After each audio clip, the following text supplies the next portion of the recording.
രാജ്യത്തെ 10 കോടിയോളം വരുന്ന കർഷകരുടെ കാത്തിരിപ്പിന് വിരാമമാകുകയാണ്. കർഷകരുടെ ബാങ്ക് അക്കൗണ്ടുകളിലേക്ക് 4 മാസത്തിലൊരിക്കൽ 2000 രൂപ വെച്ച് വർഷത്തിൽ 6000 രൂപ നൽകി വരുന്ന PM കിസാൻ സമ്മാൻ നിധിയുടെ ആനുകൂല്യമാണ് എത്തിച്ചേരുവാൻ പോകുന്നത്.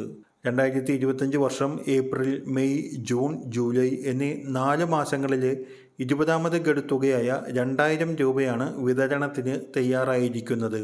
പൊതുവെ 3ാമത്തെ മാസമായ ജൂണിലാണ് വിതരണമുണ്ടാവുക എങ്കിലും ഗൾഫ് യുദ്ധവും മറ്റും കാരണം പ്രധാനമന്ത്രി തിരക്കിലായതിനാലാണ് ജൂലൈ ആദ്യത്തിലേക്ക് വിതരണം നീണ്ടതെന്ന സൂചനകളാണ് വരുന്നത്. കഴിഞ്ഞ വർഷം കിസാൻ നിധിയുടെ 17ാമത് ഗഡു വിതരണം നടന്നത് ജൂൺ മാസത്തിലായിരുന്നു.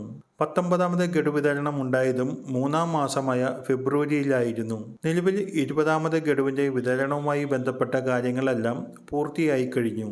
PFMSൽ 2000 രൂപയുടെ റിക്വസ്റ്റ് എത്തിക്കഴിഞ്ഞു. ഗഡുക്കൾ ഒന്നും മുടങ്ങാത്തവർക്ക് 20ാമത് ഗഡു തുകയായ 2000 രൂപയുടെയും ഗഡുക്കൾ മുടങ്ങിയതുമായി ബന്ധപ്പെട്ട കാര്യങ്ങൾ പൂർത്തിയാക്കിയവർക്ക് 20ാമത് ഗഡു തുകയായ 2000ത്തിനോടൊപ്പം മുടങ്ങിയ ഗഡുക്കൾ എത്രയാണോ അതിന്റെ തുകകൾ കൂടിയാണ് ഇപ്പോൾ വിതരണത്തിനായി റെഡിയായിരിക്കുന്നത്. കേന്ദ്ര സർക്കാർ ഫണ്ട് അനുവദിക്കുമ്പോഴാണ് വിതരണത്തിന് വേണ്ടി PFMSൽ റിക്വസ്റ്റ് വരുന്നത്.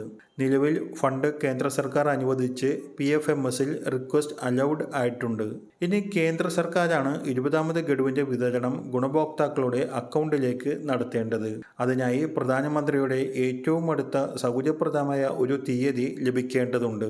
കർഷക സമൂഹത്തെ അഭിസംബോധന ചെയ്തുകൊണ്ടുള്ള ഒരു പൊതുയോഗത്തിൽ വച്ചാണ് പ്രധാനമന്ത്രി എല്ലായ്പ്പോഴും കിസാൻ നിധിയുടെ വിതരണം നിർവഹിക്കുക. പൊതുയോഗത്തിൽ വച്ച് ഒരൊറ്റ സ്വിച്ച് ഓൺ കർമ്മത്തിലൂടെ പ്രധാനമന്ത്രി കിസാൻ നിധിയുടെ ഗഡുവിന്റെ വിതരണം നിർവഹിക്കും. അതേസമയത്ത് തന്നെ രാജ്യത്തെ കോടിക്കണക്കിന് കർഷകരുടെ ബാങ്ക് അക്കൗണ്ടുകളിലേക്ക് DBT സംവിധാനം വഴി ഗഡു തുക എത്തിച്ചേരും. അക്കൗണ്ട് നമ്പറിലേക്കല്ല, ആധാർ നമ്പറിലേക്കാണ് തുക അയക്കുന്നത് എന്നതിനാൽ ആധാർ നമ്പറുമായി ലിങ്ക് ചെയ്തിട്ടുള്ള DBT എനേബിൾഡ് ആയ അക്കൗണ്ടിലേക്കായിരിക്കും തുക എത്തിച്ചേരുക. ജൂലൈ മാസം തുടക്കത്തിലെ ദിവസങ്ങളിൽ തന്നെ വിതരണം ഉണ്ടാകുമെന്നാണ് ഏറ്റവും ഒടുവിലായി ലഭിക്കുന്ന വിവരം. ഇത്തവണ വിതരണം 4ാം മാസത്തിലേക്ക് നീണ്ടുപോയി എന്നേയുള്ളൂ. അധികം വൈകാതെ തന്നെ കിസാൻ നിധിയുടെ വിതരണത്തിന്റെ അറിയിപ്പുണ്ടാകുമെന്നാണ് കരുതുന്നത്. വന്നാലുടൻ നിങ്ങളുമായി ഷെയർ ചെയ്യുന്നതാണ്.